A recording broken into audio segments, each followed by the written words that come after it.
Thank you. Ladies and gentlemen, if you'll take your seat, we're gonna start in about 1 minute. So if you'll take your seat, we'll get started. Oh, Noel and Betty.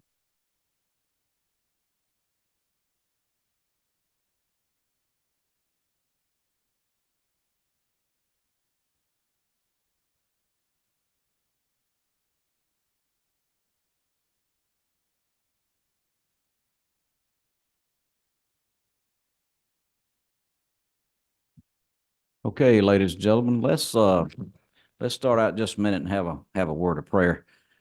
Lord, we do thank you for this day. We ask for your guidance. We ask that you grant us wisdom. And this morning we ask a special prayer, if you would, be with David Hartman, who's usually here as our analyst. He had a call in the night, and his grandmother is in very, very bad shape, and he's actually flown out to be with her. So I ask that you be with his whole family and be with David and take care of them and comfort them. Thank you for all the blessings you've given us, Lord. You give them to us every day, and we just appreciate you being right here with us. And like I say, lead, guide, and direct us in the decisions we make for the citizens of Georgia. We ask all these things in Jesus' name. Amen. All right, this morning we're taking up a bill by Chairman Ron Stevens. It is a substitute to House Bill 1146, and I'll ask Mr. Chairman if he'll come up and make his presentation. Thank you, members of the committee, Mr. Chairman. Ladies and gentlemen, as you know, we in our part of the state have an economic development project that is between 8 and 10 times larger than anything we've ever done in the state. The key piece of this thing is workforce housing. And most of the other things we have a pretty good handle on, but workforce housing is an issue. Without water, workforce housing dies. And we're going to be embarrassed, quite honestly, on some cars that are going to be produced here in about 45 days rolling off the assembly line. This bill is very simple. It basically says that if a local government does not have withdrawal capacity within the original bill was 12 months, a year, which was reasonable. But after a phone call with the folks back home, in some of the counties, they figured that 18 months was the appropriate time. So the substitute that you see in front of you allows for 18 months so that if a local government or public entity lacks the capability of permitted capacity to provide water service requested in writing by the person seeking the permit for a period of 18 months from the date of the request, then a private system is allowed to go in and do that. That's what the bill does. It's very simple. It sunsets in 2029, but it gets us through this hump, if you will. And Mr. Chairman, if I might add, the person that is seeking this exemption with this private system is the largest private system in the state. They do a phenomenal job for generations, if you will. And they comply with everything that is required. And they do have capacity to go and service these needed workforce housing in the area. That's it. I'll answer any questions if there are any. All righty. Thank you, Mr. Chairman. Anybody on the committee have a question? Representative Buckner. Thank you, Mr. Chairman. Mr. Chairman, I've been receiving a lot of emails about this. People, as committee members know, we've been over to the coast and seen how y'all worked very hard as a community to make sure there's no saltwater intrusion, and the permits are very tightly regulated and all of that. So I guess what they are very interested in knowing is if this is consumptive use, how will that get back into the system to prevent or to, maintain their water goals and prevent a shortfall and result in something like saltwater intrusion? I'm glad you brought that up. So the committee knows we've had an issue now for a decade or so of the studies saying that we would have saltwater intrusion within 100 years. Because of the reuse of these, all of these systems and the conservation measures that all of them have put in, we've extended that already out to 200 years and doing better all along, as you might imagine. So that really is, we're doing everything right. And again, just as a point of clarification too, with this particular water system, we could not have had development in the county of Chatham, where I'm from, without this particular water system. They went out, the county was unwilling to or unable to go out and provide water service there, and they've done that now for a long time. But it is, they have a reuse plan, so that's it's of course what the cities do as well. And by the way, I'll just throw this in for comment, Mr. Chairman. We had objections from the city of Savannah, which is our only surface water supplier to several counties there. They've removed their objection, and so has the county. So with that. All right, thank you, Mr. Chairman. Representative Perkle, Chairman Perkle. Thank you, Mr. Chair. This is an interesting bill. Would you help me understand a little bit? And you can be exceedingly knowledgeable if you can help me understand. On line 19, it indicates that the government or local entity lacks the capability or permitted capacity. Correct. I don't understand how it's possible that the local government would lack the capability and permitted capacity, yet a private company can.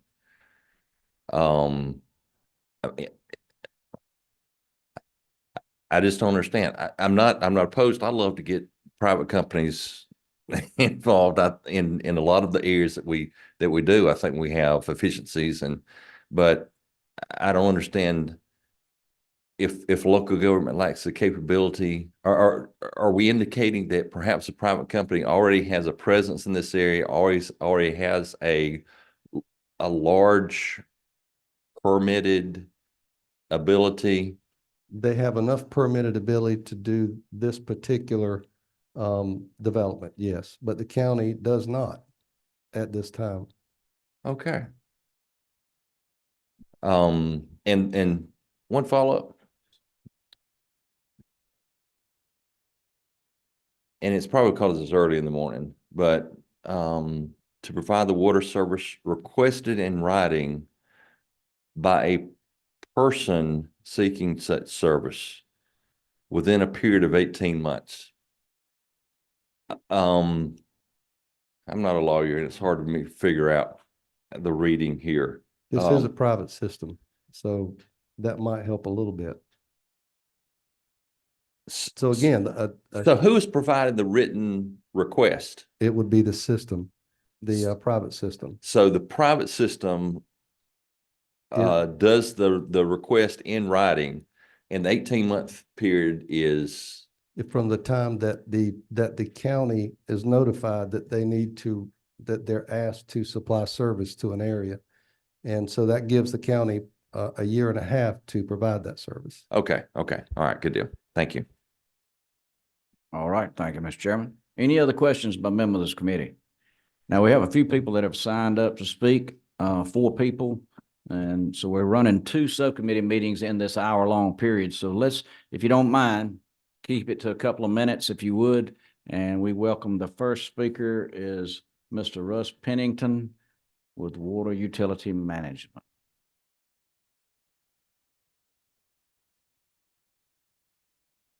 Morning, Mr. Chairman and members of the committee. Morning. You may all see me at the Capitol on a regular basis, which I am, but I'm also the engineer of record for water utility management.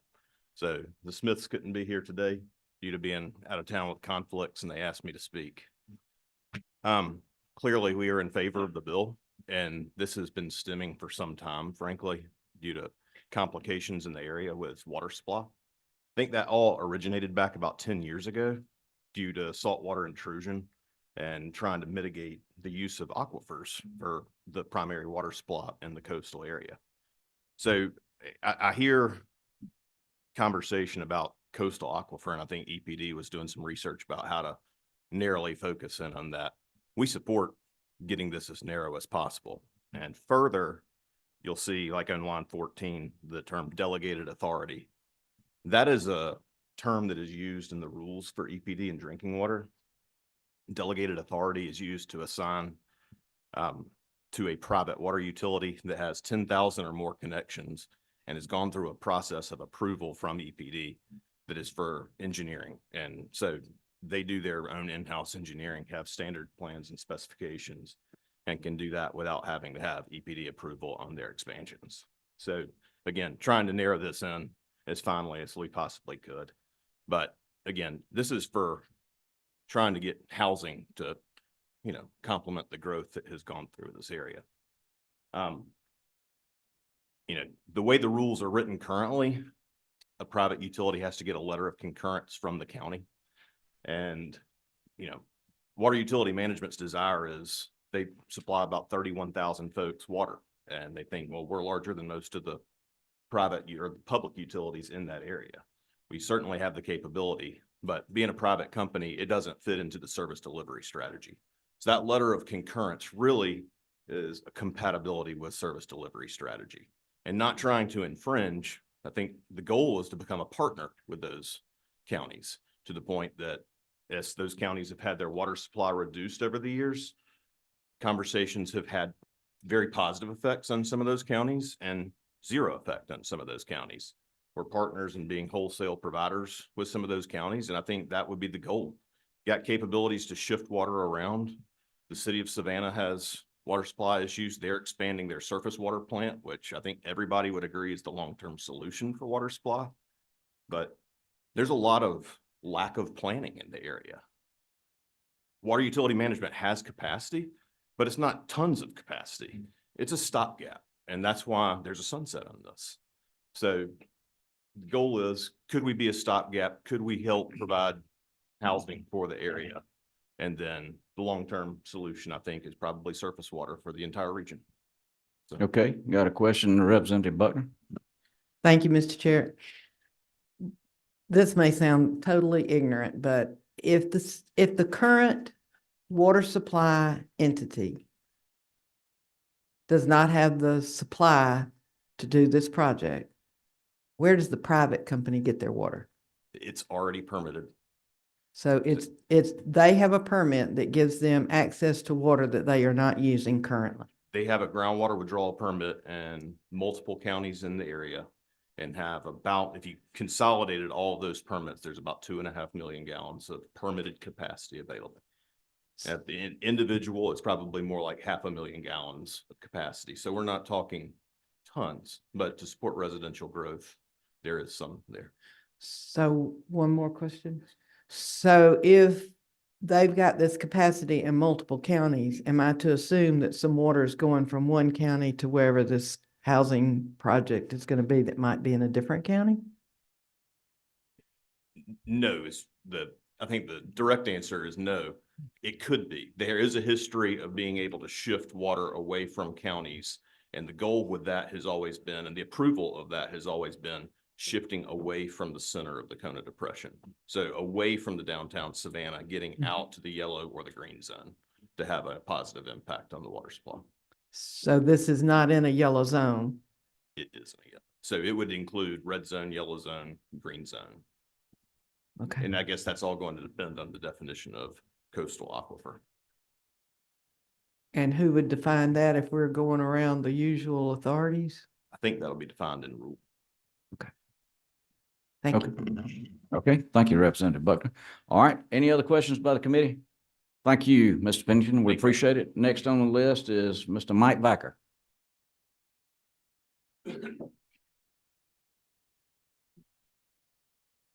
Good morning, and thank you very much. I'm Mike Vackwer. I am representing not only Water Utility Management, but I represent the Home Builders Association of Greater Savannah. This is an issue that is near and dear to our hearts.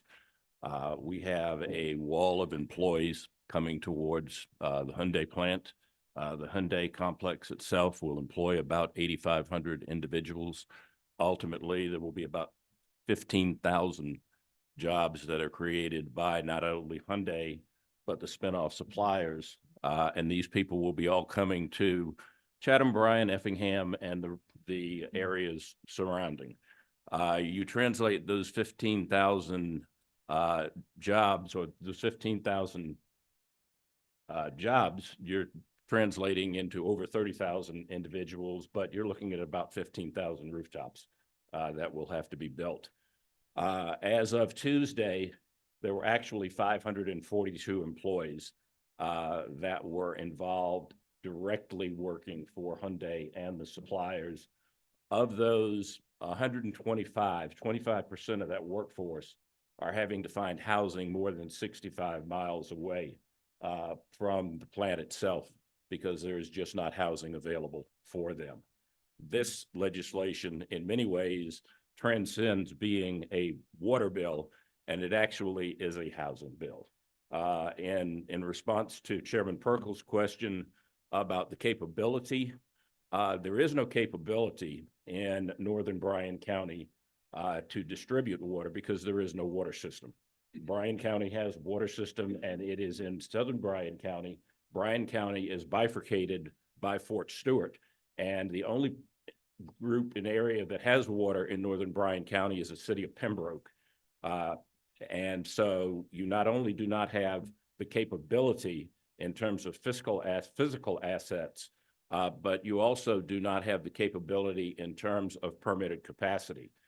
In fact, the water that is coming to serve the Hyundai plant, 6.5 million gallons per day, actually is coming from 2 wells that are being drilled by Bryan County in Bullock County, which is in the green zone. As an aside, that's terribly popular with the Bullock County residents, but that is a temporary stopgap measure. Eventually, that water will be provided by the city of Savannah's I&D water system.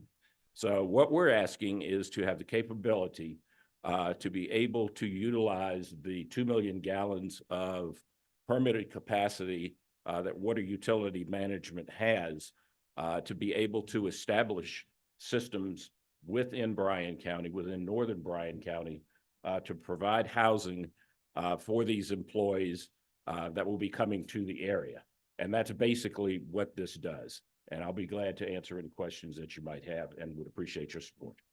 Okay, thank you, Mr. Backer. Appreciate it. Any questions from members of the committee? Thank you, Mike. Okay, We're gonna thank move you. on to the next one. Is Miss Megan with the 100 miles. You can do either way you want. You can go there or. Thank you. Thanks for the opportunity to present on this bill this morning. My name is Megan DeRosiers. I'm from 100 Miles. I'm the executive director. We're a coastal conservation advocacy organization located in Brunswick, but we operate on the 100-mile Georgia coast. We've been looking at this bill. I talked with Chairman Stevens about it yesterday. I appreciate his thoughtfulness on the bill, but I'm here to express some concerns. Representative Buckner kind of mentioned some of them. As much as we may not want water, the availability of water to limit growth, it does, and it must. And I think a lot of you are raising a really important point, and that is that our local governments and our public utilities and our water resources management plans, they are all charged by the Constitution, by our code of laws here in the state to coordinate to make sure that we don't run out of water. And we're talking about water in a place on our coast where water is severely limited. We're in a red zone, we're in a yellow zone. And Representative Buckner mentioned consumptive use. That the water that's taken from the aquifer for these developments will not be returned to the aquifer. That's what a consumptive use is. And so we're very concerned that when you're approving water to be allocated by bypassing local governments, it's setting up a situation where it gets us to a point of no return. I'm glad Representative Stevens mentioned the efficiency measures that have been implemented to slow down saltwater intrusion. those were implemented by the local governments and the water utilities that we're talking about bypassing now. And so I am concerned that this bill sets us up for further exploitation of the aquifer in a place where we can't afford to do it. And it also sets up a precedent where we can allow a private entity to bypass the good planning that local governments and water utilities have been doing for a very long time, just to deal with a crisis that, quite frankly, should have been planned for and has been planned for a decade, a growth crisis. So I appreciate the sentiment, but the answer isn't to bypass a water utility to provide water by a private entity. The answer is better planning. The answer is working with the water utility to make sure the houses that have been approved are consistent with the growth management plans and the regional water management plan. And I urge you to vote against this bill. Thank you for the time this morning. I'm happy to answer any questions. Thank you, ma'am. Anybody have a question on the committee? Thank you. If not, thank you. Miss Pam Burnett, excuse me, with the Georgia Association of Water Professionals. I can't hear.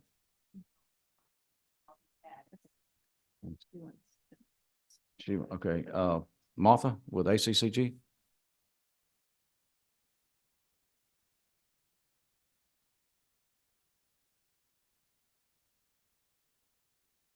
And y'all introduce yourself and state who you're with. Thank you. Good morning. This is Martha Ravello with ACCG. Kendall Daniels, Georgia Municipal Association. So ACCG opposes this bill 1146 as it proposes significant changes to groundwater regulation regarding private wells. While the intent may be to streamline the process, it increases several concerns regarding the potential impacts of public health, environmental impairment, and municipal planning. I will be speaking right now in the matter on behalf of my colleagues and experts in the coastal region, which includes Bullock County, Bryan County, Effingham County. And these are talking points that represent their collective concerns. Precedent. Although this bill targets a specific area or coastal aquifers of the state, it sets precedent that it could potentially impact counties, providing the option to expand to other areas of the state. Although there is a proposed sunset, this gives an opportunity for private businesses to come back and attempt to expand. Contradiction to service delivery strategies.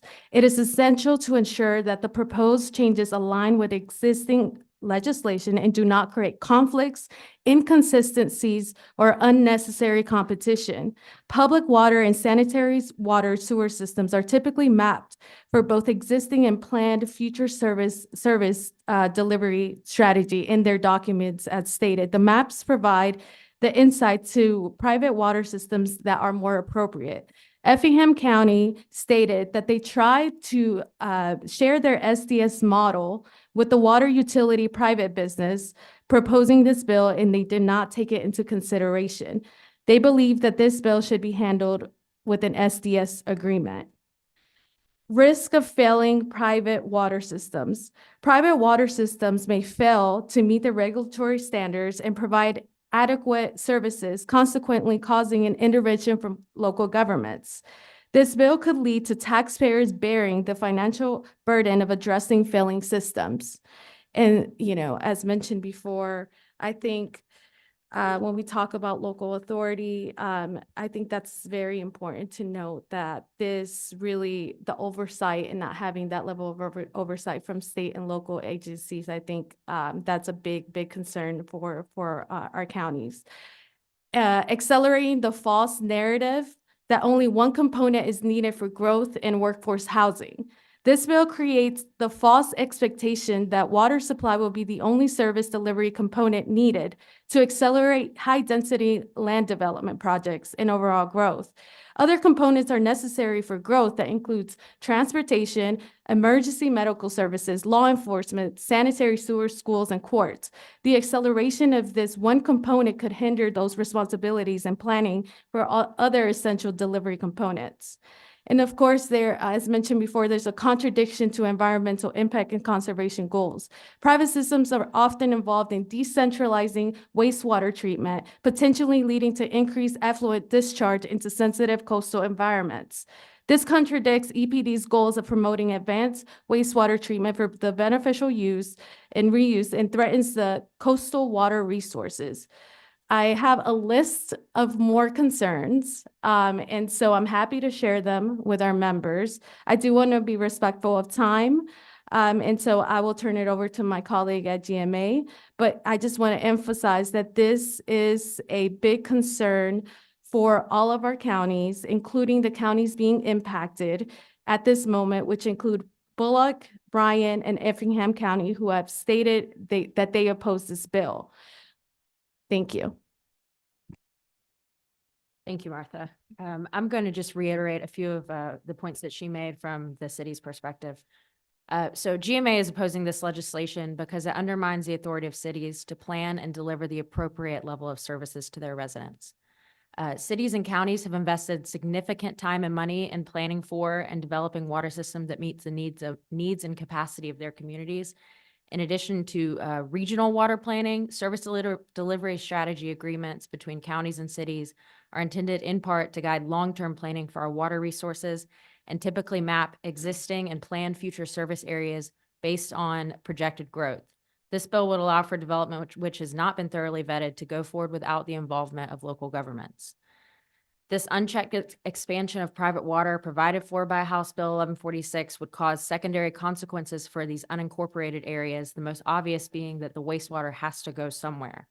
Cities do often provide sewer infrastructure in unincorporated areas, but doing so requires extensive planning and very often state grants and/or loans, which come with their own timelines. We can't assume that this urgent high volume of demand we're preparing for is going to be supported by septic alone. This bill would would enable further unintended consequences such as straining our public safety systems, as Martha mentioned. That's police, fire, EMS, all of which are part of a carefully planned service delivery strategy agreement, and all of which will be needed by these future residents. Every aspect of service delivery strategy depends on cities and counties' authority to determine where and in what form the development is most appropriate. And on the topic of infrastructure funding, we do want to acknowledge that several of our rural communities that are anticipating this exponential growth, thanks to the economic development projects that have come to Georgia, and that Governor Kemp has recommended unprecedented levels of funding to assist local governments in developing key infrastructure to support workforce housing development, aka water and sewer.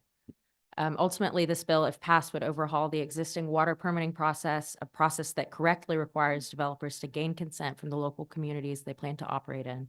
And for that reason, GMA is opposing this legislation. Thank you. I'm happy to take any questions. All right, thank you. We have a question, Representative Butler. Sorry to keep asking questions, but water's really important. This plant is huge. I've ridden by it on 3 sides and it's huge and it's in every way to the economy, to the community.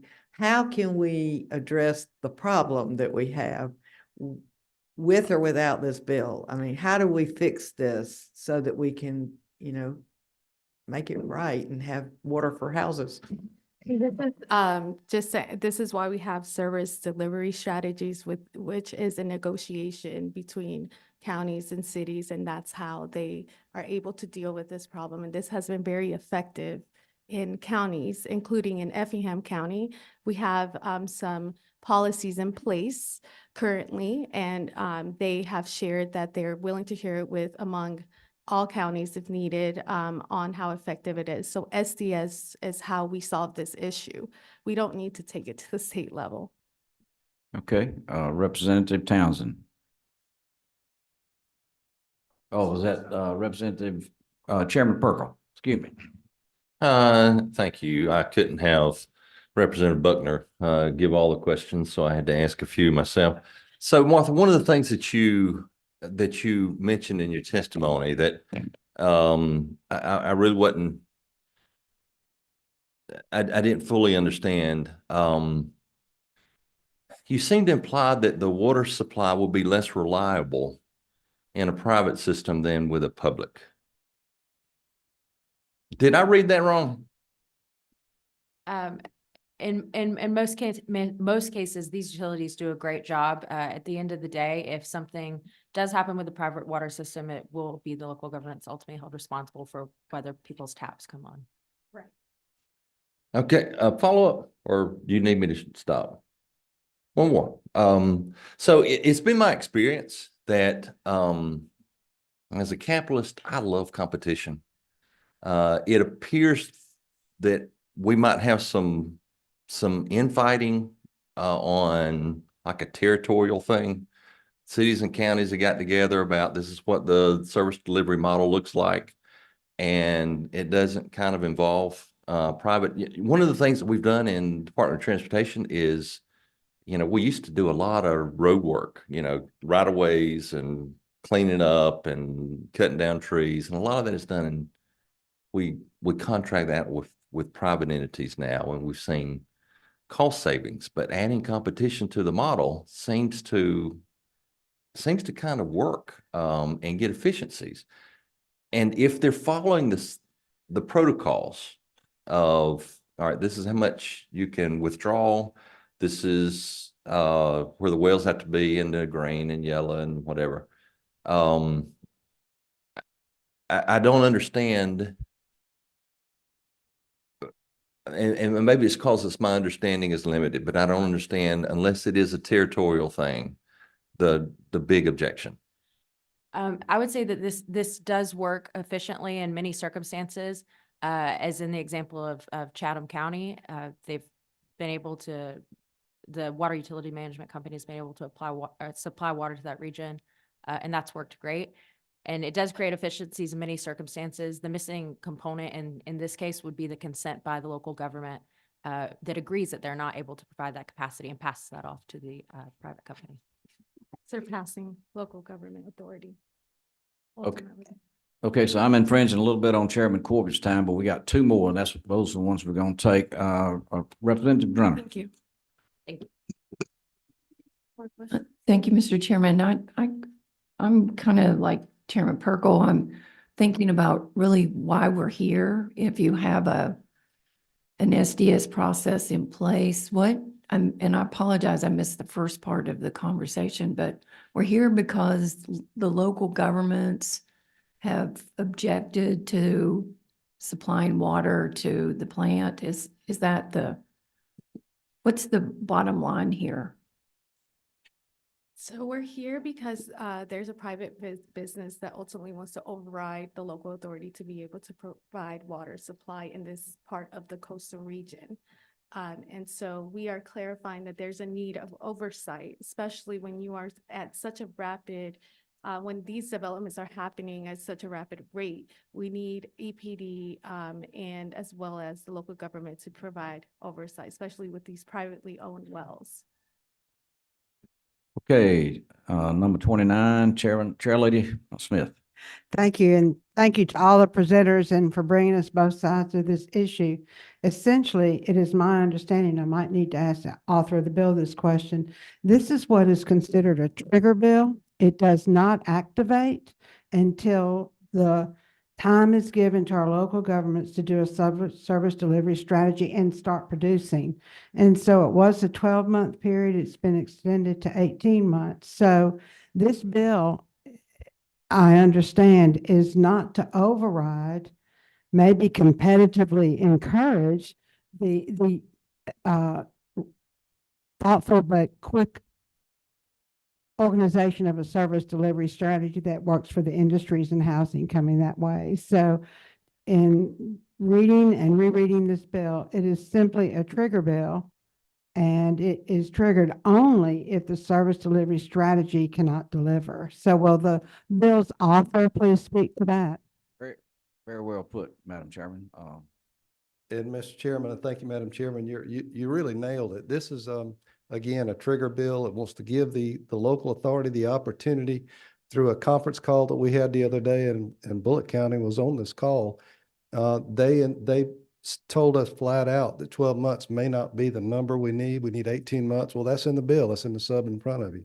So this is a trigger bill. We're not overriding the local governments at all. In fact, we would prefer them go out and do it. But if they will not, for whatever reason, and don't have capacity, this allows the local, a private water system to step in and supply these places. But a trigger bill is exactly the way that it's. Very good, Mr. Chairman. Mr. Chairman, can I make a comment? Yes, ma'am. According to our counties, now 18 months is not enough. We need at least 24 to 36 months, realistically speaking, to implement any type of plan efficiently.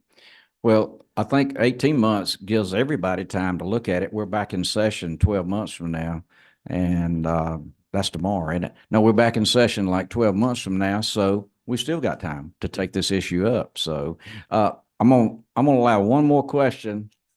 He's actually, kudos to Representative Gamble. All right, look, we've had a pretty good discussion. This is a subcommittee. I anticipate that we'll have even a little bit more discussion when we move on, if it moves on to big committee, but I'm gonna stop right now and ask the will of the committee. All right, we got a motion to do pass. Do we have a second? You got a second? Any discussion? All in favor say aye.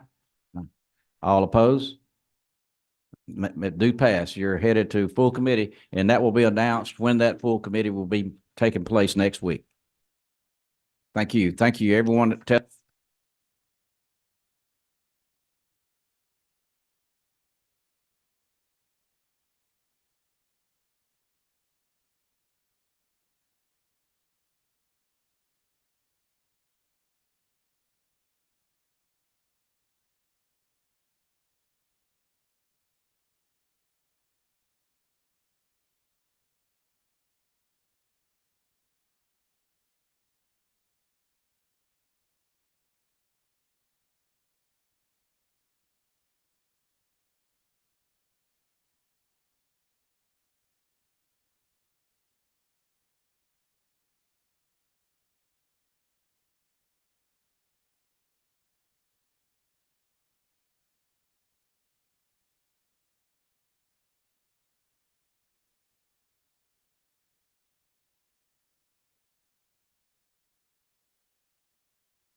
Good morning, everybody. Thank you for the patience. I don't know if there's a committee coming in after us, but we've got till 9 o'clock. Anyway, if nobody's coming in, we might can push it a little longer if we need to. We've got one bill on the agenda today, 1169. I think it's be a hearing only. So I think we have a sign-up sheet. Oh, we already have it. Does anybody come in after the meeting started that needs to sign up to speak to 1169? We have a sign-up sheet. If nobody else needs to sign up, we will go ahead and get started. We will hope that Chairman Smith's prayer starting early will last over in our meeting. So maybe he's got us covered as well. So I'm going to ask Representative Townsend if he'll present his bill. Mr. Chair, appreciate the opportunity to present this in a hearing and get the discussion going. It's something we've talked about for a while, and I don't think it's really been addressed. And the more I really, I wouldn't say dove into it, it is something to think about. It's a brief bill. It's very concise, very direct. So if you look at your bill, basically, I'm not going to read word for word, of course, whatever else, but it basically allows EPD to investigate and consider out-of-state regulatory history when processing applications for certain permits. And that's really the crux of the bill. That's what it's all about. It's not the Okefenokee bill. It's not going after any one company or targeting anybody within the state. It's basically it's giving tools to our professionals in industry, in our department, to look at the past history regarding their violations or anything else going on, especially out of state. Have they made changes? That's important. Anytime you approve an application, you need to look at the work history. I think we do that when we interview. I think we do that in settings such as county commission, city councils, school boards, where you always don't take the lowest bid. You always look at the past history. If there's sloppy work, violations, things like that, do you really want that person to be in your state, in your community, carrying out that job? So what this does, this allows EPD to look at that and encourage them. It says may instead of shall. So they really have to look at it. They would have, of course, may have to extend a little bit further rules, such as if they would come up with a point system or something like that internally, how they decide it. That would be up to EPD. But generally, the way this bill sits, that's what it's all about. If you look at the extra handout I gave you, it refers to the code in Florida. It's ADC. Representative 86, Townsend, hold on. We don't have that 62. handout You yet. have that Hold, handout? just a minute to I'm get that sorry. passed out. I apologize for that.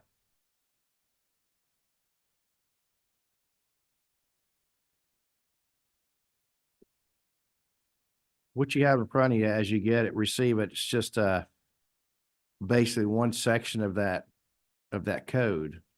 It's Florida Administration Code that was adopted in 1991. Think about that, 1991.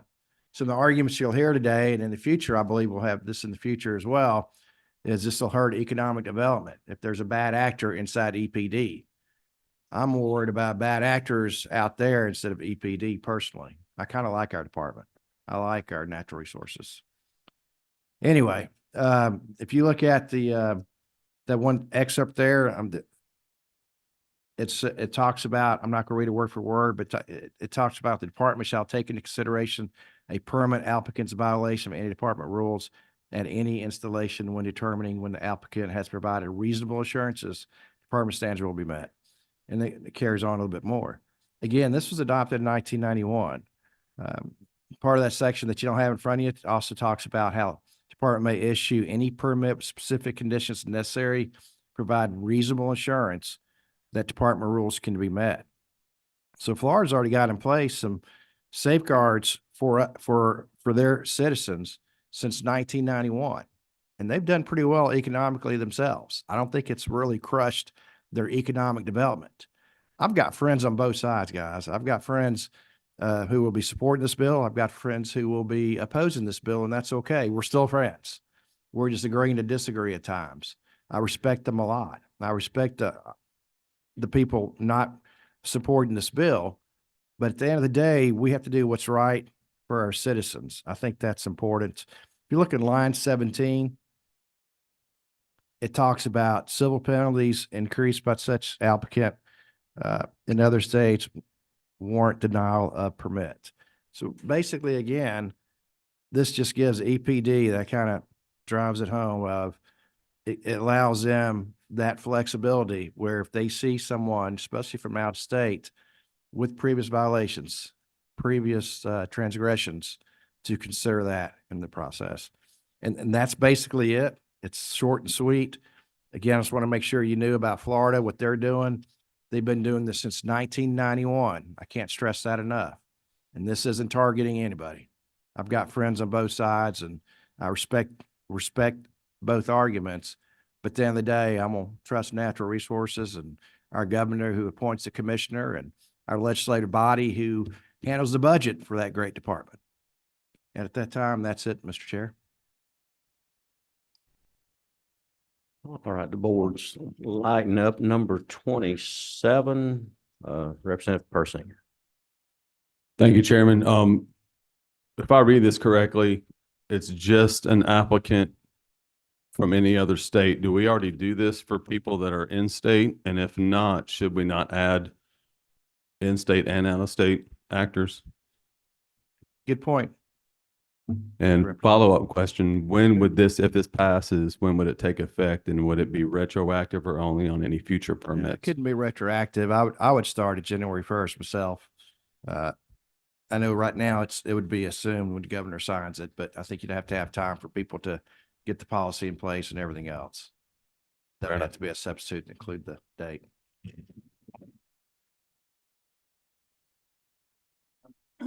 I'm sorry, number 16, Representative Bazemore. Thank you for bringing the bill. Is Is it my understanding that this bill is just to level the playing field between both states? Not initially, no. I mean, that's a way, good way of saying it now, but initially it was to keep bad actors from coming in and taking advantage of Georgians. And how can we equip our departmental folks with the rights they need to be able to deny an application if warranted? But when you look at the Florida law now and looking how they've done since 1991, that's a good comment. And follow up? And I agree with my colleague. Is this going to be applicable to both in-state and out-of-state actors? I think that would be a good substitution Thank you. or good amendment. Say it correctly. Number 13, Representative Gilliard. Thank you, Mr. Chairman. Thank you for this bill. Yes, sir. When you said certain permits, is it a defining category of certain or all permits? I know you're attributing the works of what they did in Florida, but is it certain permits? What is that category? I believe we put in there air, land, and water. It's pretty much all of them, just about. Thank you. Thank you for that answer. All right, we do have, I think 4. Well, we got another question. Number 23. Yeah. Vice Chairman Campbell. Thank you, Mr. Chairman. Is there any sunset, any length of time? How far back can you go? Can you about 30 year? I mean, is there any limit at all on time frame? Hasn't been considered, Representative. That's a good question. Yeah. And I actually want to add, I have had quite a few phone calls, believe it or not. I think Chairman Smith, you'd probably be surprised about that, I think. But I've had quite a few phone calls and I've talked to people on both sides. And one of the things that came up actually during discussion from someone that's going to oppose the bill was possibly doing a sunset on this bill for 3 years, something like that, to see if it's effective. Is it really effective? Is it warranted? Is it necessary? So as we're getting through the discussions and the discussions the past few days, what you said, Representative Campbell, I think that's a good question. Thank you.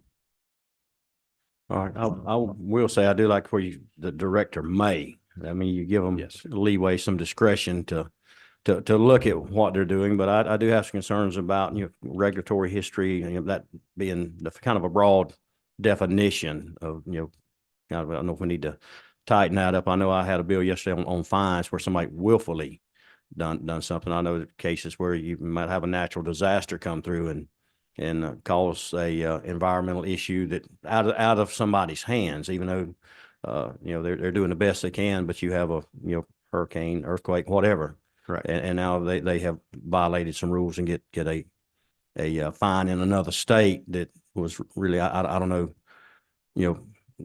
how do we need to tighten that up where, it's got to be something willfully done, not a natural disaster or something. And some of these other states have some kind of overburdensome rules that Georgia doesn't have. Might not be as friendly to some businesses as Georgia is. So, I mean, that's stuff we need to consider. You do, Mr. Chair, and I've heard that the past few days and past week, and I understand what you're saying and embracing it can look at that.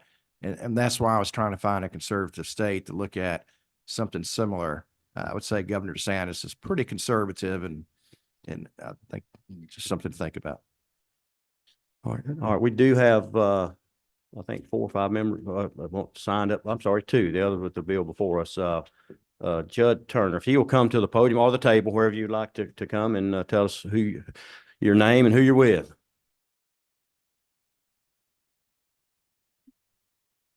Thank you, Mr. Chairman, members of the committee, Judd Turner. I'm here on behalf of the Georgia Paper and Forest Products Association.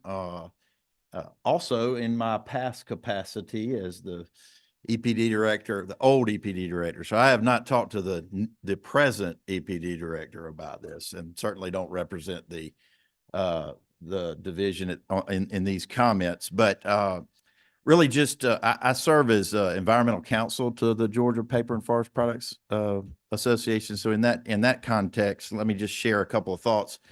I think that the I've been asked just to share some thoughts about unintended consequences, right? I mean, I think that when you have a true bad actor, as has been said, I think everybody understands the intended consequence of the bill.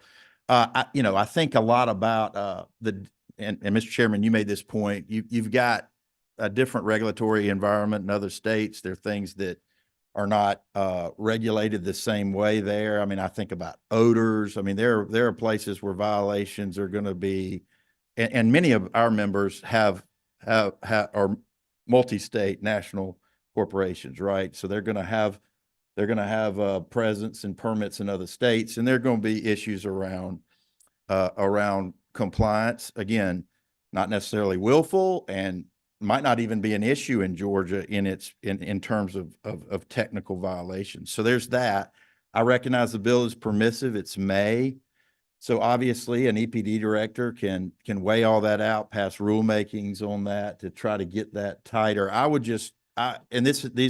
these things have been discussed, but I would just add this perspective. I remember many times, sometimes in this chair testifying to this committee, there would be things that I was advocating that we would be empowered to do at EPD.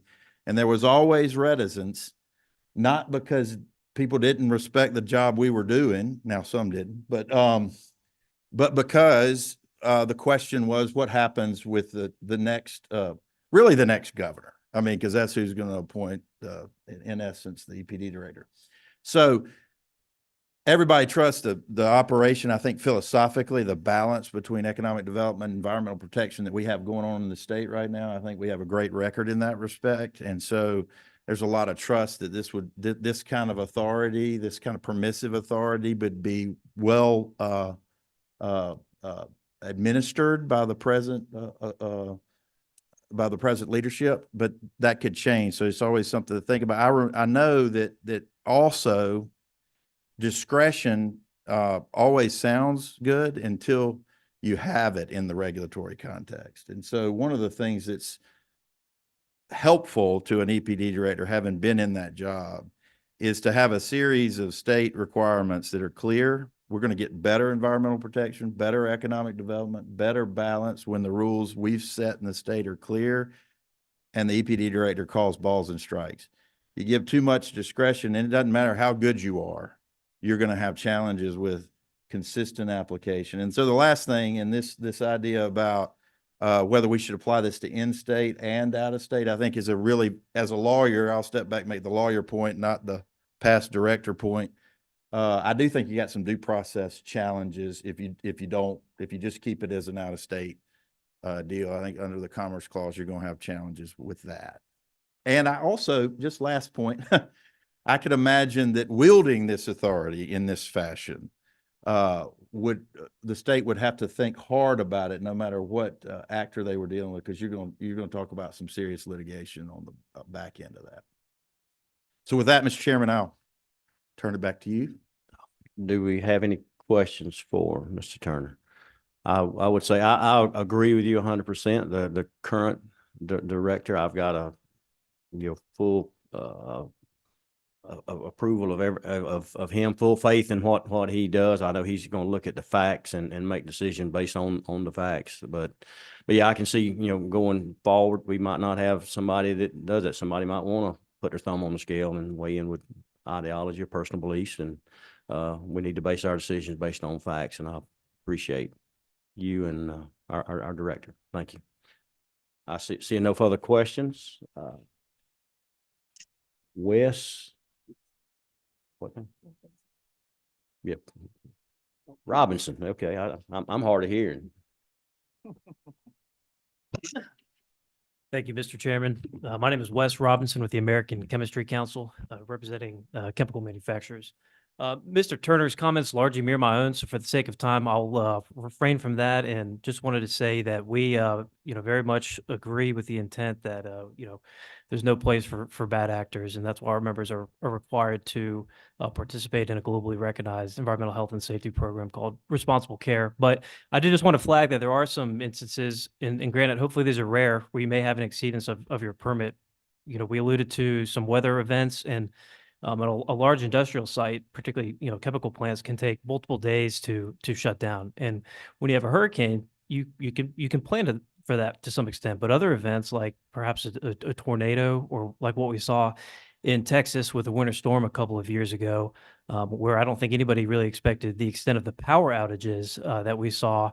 That did result in a lot of exceedances. And granted, some states have exemptions for those unpredictable and unavoidable shutdowns, but that's not universally true in every state or in every specific circumstances. So you could have an act of God. You could have a specific piece of equipment that fails. You could have a very isolated incident of human error. And so I just wanted to flag that those circumstances may occur, which could trigger a type of violation in another state.